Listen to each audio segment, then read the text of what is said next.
B'siyata d'Ishmael b'chazda Hashem. On va parler maintenant d'une notion qui s'appelle le bonheur. Mamash, le bonheur. Alors, il y a beaucoup de... On en parle beaucoup. Il y a beaucoup de définitions qui sont données. Chacun donne une définition, en tout cas, selon ce qui lui le touche. Maintenant, on va voir ce que la Torah elle nous dit précisément, ce que le Rav Arush il explique d'après son livre l'Aleph Bet. On va voir ça en 7 points. 7 points, 7 données pour nous expliquer c'est quoi le bonheur. Première des choses qu'il explique ici, le bonheur, ça signifie, si je cherche maintenant un repère intérieur, ça signifie une joie intérieure. Comment est-ce que je sais que j'ai atteint le bonheur? C'est que je suis touché par la joie et elle est interne. C'est pas forcément que ça se voit, en tout cas moi à l'intérieur de moi, je sens cette joie. Elle est à l'intérieur de moi, je sens qu'elle fait partie de moi. Deuxième point qu'il ramène ici, il ramène que la foi, c'est la base de tout le bonheur du monde, de tout le bonheur dans ce monde-ci et dans le monde futur. Quelqu'un maintenant qui cherche le bonheur, et on cherche tous le bonheur. Chacun maintenant avec tous ses ingrédients, lui pense en ayant beaucoup d'argent, lui pense en étant directeur de, lui pense chacun, mais on cherche tous le bonheur. Parce qu'une fois que tu l'as atteint le bonheur, tu veux plus rien d'autre. Ça te remplit de l'intérieur. Et c'est quoi la seule chose qui véritablement peut nous remplir de l'intérieur? C'est pas une chose matérielle. C'est la foi. Quelqu'un qui veut le bonheur, qui vraiment il est sérieux, il est déterminé, dit moi je veux atteindre le bonheur, j'ai envie d'être heureux sur cette terre, j'ai envie d'être heureux Bémet. Alors il y a un chemin pour l'atteindre. C'est quoi? Travaille la foi. La foi authentique évidemment. Lis le jardin de la foi. Étudie-le. Prie dessus, prends des notes, va faire Hitbodedut des doutes, demande à Hachem, travaille la foi, fais-toi un programme, fais-toi des exercices, fais-toi de la mise en pratique. Alors, je veux travailler la foi, parce que quelqu'un qui a la foi, il a la joie, il est touché par le bonheur à l'intérieur de lui-même.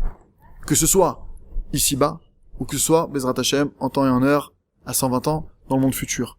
La joie de chaque être, c'est le bonheur. Et ce bonheur, il est directement relié à notre foi.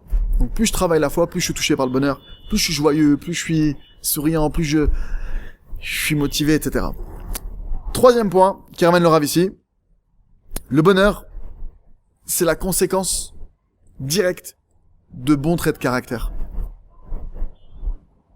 Quelqu'un maintenant qui a des mauvais traits de caractère, son bonheur il est entaché. Parce que, Dieu préserve, tu te mets en colère, tu te sens mal.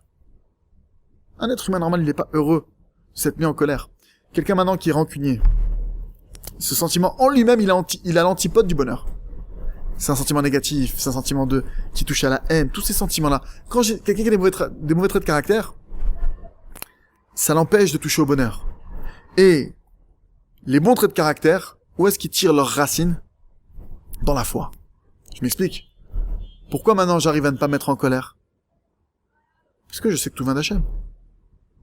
Comme je sais que maintenant le facteur qui m'a fait ce qu'il m'a fait quand il m'a fait, ou le voisin, ou le patron, ou ma femme, ce que vous voulez.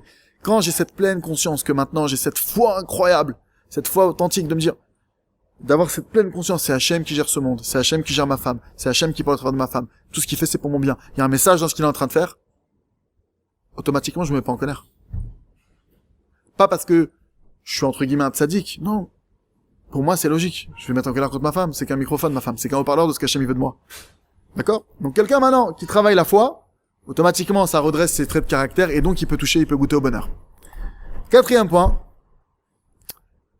quand un homme il sait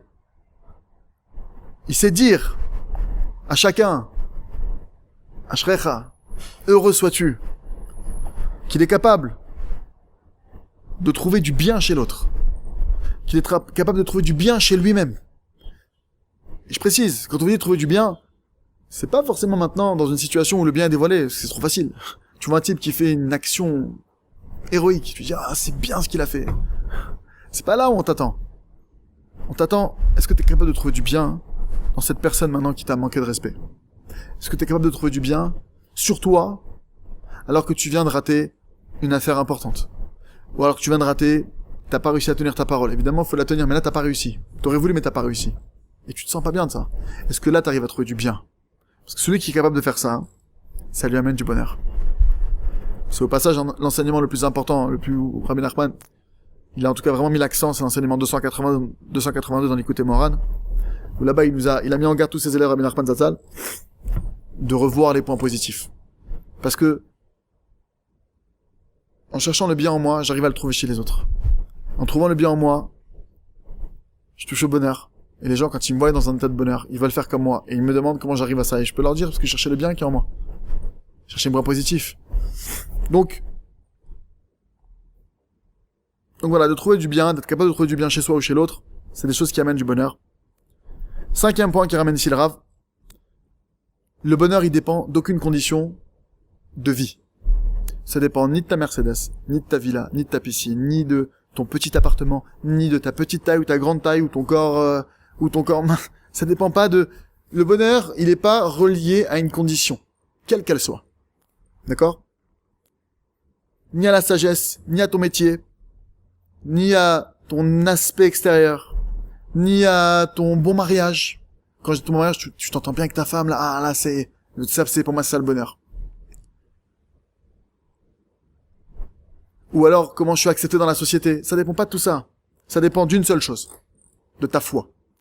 Dès que tu vois que t'es touché dans ton bonheur, dès que tu vois que ton bonheur, il est entaché, que tu vois maintenant que tu sens à l'intérieur de toi des énergies négatives, que tu sens maintenant que t'es touché, je sais pas par quoi, que tu sens que t'es pas là maintenant dans un état de bonheur, rappelle-toi une chose. Je dois travailler ma foi. En travaillant ma foi, je vais atteindre le bonheur. Ne te fais pas avoir. Ne te rends pas maintenant un objectif qui est faux, qui est mensonger. C'est parce que j'ai pas le travail qu'il me faut, c'est parce que j'ai pas la femme qu'il me faut, c'est parce que j'ai pas les enfants qu'il me faut, c'est parce que j'ai pas le métier qu'il me faut, c'est parce que j'ai pas l'allure qu'il me faut. C'est faux! Dès l'instant où t'as la foi en un, que le créateur du monde, il gère l'humanité tout entière, que tout ce qu'il fait c'est pour le bien, que tout ce qui t'arrive c'est millimétré, c'est mesuré, c'est précis, et que ça a un but, et que c'est pour t'amener sur ta voie unique et particulière, pour t'amener à ton but, t'es heureux. Cette foi-là, faut la travailler. Mais en tout cas, on se fait pas avoir. 6e point. La richesse ne garantit pas le bonheur. Et il dit comme ça, il dit, et si d'une part, la richesse ne garantit pas le bonheur, et d'autre part, si le riche n'a pas d'émouna, il n'a pas la foi, quelqu'un qui est très riche maintenant mais qui manque de foi, il faut savoir que sa richesse, elle l'éloigne du bonheur. Tout le temps rempli de soucis. Qu'est-ce que je vais faire? Comment je vais faire? Comment je vais gérer? Je dois y arriver. Il faut que je sois à la hauteur. Chacun dans son drip. Là, il faut pas que je me trompe dans mon investissement, dans mon placement. Et plus t'as de l'argent et plus t'as de biens. Et tu dis, mais attends, mais il faut que je gère les employés ici. Il faut que je gère ci, il faut que je gère ça. Alors que quelqu'un qui a la foi, je sais que c'est Hachem qui gère le monde entier. Moi, je vais faire mon mieux. Je vais jouer le rôle. Mais je vais dormir après. Et comment tu vas faire? C'est pas mon problème. J'ai joué ma part. J'ai demandé à Hachem. J'avance du mieux que je peux. Le reste, c'est pas mon problème. 7e point.